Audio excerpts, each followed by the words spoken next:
Searching for pornography is like digitally uttering magical words to cast a spell. It is the conjuration of whatever specific desired traits and physical features the searcher would like to see in that particular moment. It is an iterative fumbling for the right incantational phrase, a secret language, the arcane tongue of the jizz wizard. But the lines between conjuration and alteration blur, as do too the lines between subject and object, transcendence between planes. This transcendence can take many forms. In sex, the oldest and most fundamental, there is a transcendence between one person and another. In cyberspace, transcendence between real and simulated environments. In psychedelia, transcendence between the conscious and the unconscious mind. In the idolosphere, or the online world of avatars and accounts, there is transcendence between the identity given to a person by environmental circumstances and any identities chosen and manufactured by the person themselves. Yet, in all of these examples, we find that not only has a person's outside world been successfully interacted with and changed, but the outside world has changed the person too. Why would anybody watch a scum show like Videodrome? And at what point is the pornography watching you? More accurately, at what point are your thoughts and behaviours being affected by the material itself? And what point does your ongoing relationship with the material fundamentally change your mind or even your body? Well, in Videodrome, you do not merely consume media, media consumes you. James Wood's character Max, like Maximum, runs a television studio which intriguingly makes him the curator of his own personalized feed of media, a rather precocious image from the perspective of our modern relationship with media in 2025, considering the movie was made in the 1980s.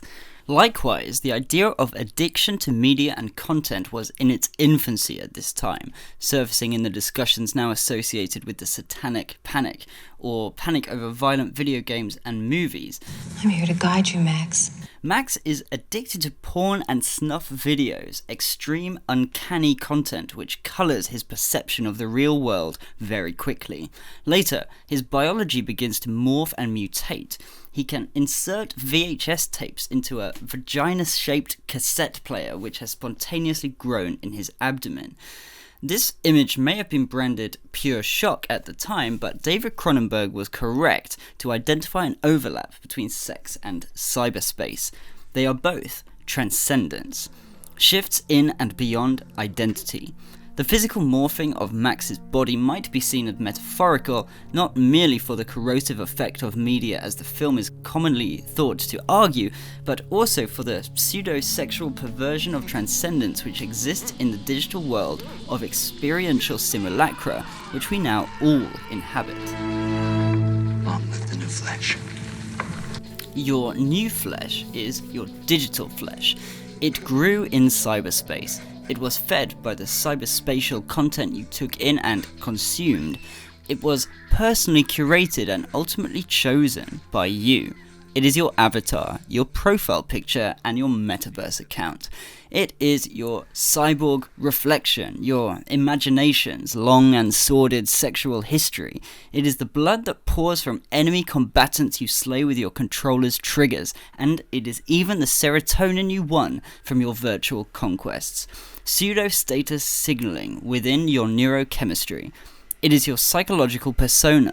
It is your bad posture, your sore eyes, and your weak muscles. It is the anxiety summoned by the uncertainty that comes with your continued access to the endless fountain of ideas, perspectives, and possibilities which comes from the internet itself. A fractal confusion, a dark magical transcendence, a collective bad trip. I think that massive doses of Videodrome signal will ultimately produce and control hallucination to the point that it will change human reality. If the medium is the message, then the message is confusion. This work has only gained more relevance with time, aspects of science fiction, philosophy, art, and even politics, for certainly, Videodrome is a kind of response to the video nasties discussion in the 1980s, using form and content which would not be out of place in a video nasty in order to contribute to that conversation experientially, as well as culturally, philosophically, and politically. This accounts for its ever-growing cult-like popularity. Videodrome is not just science fiction, but like a retro-stylized dream about today's abstracted world. It is an example of science fiction prophetically representing complex aspects of our current reality, at least 30, if not 40 years ahead of its time. Horrifying and entrancing.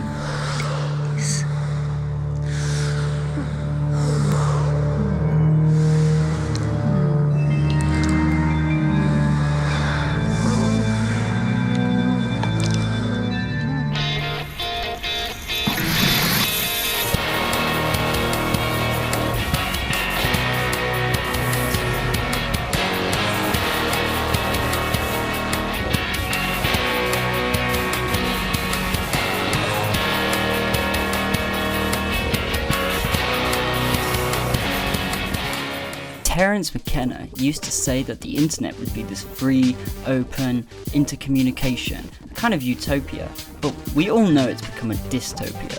Those old school internet ethics died out.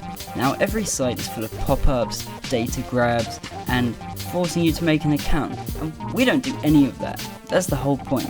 This was first created amongst the team, and we decided to make it public because it's just so useful.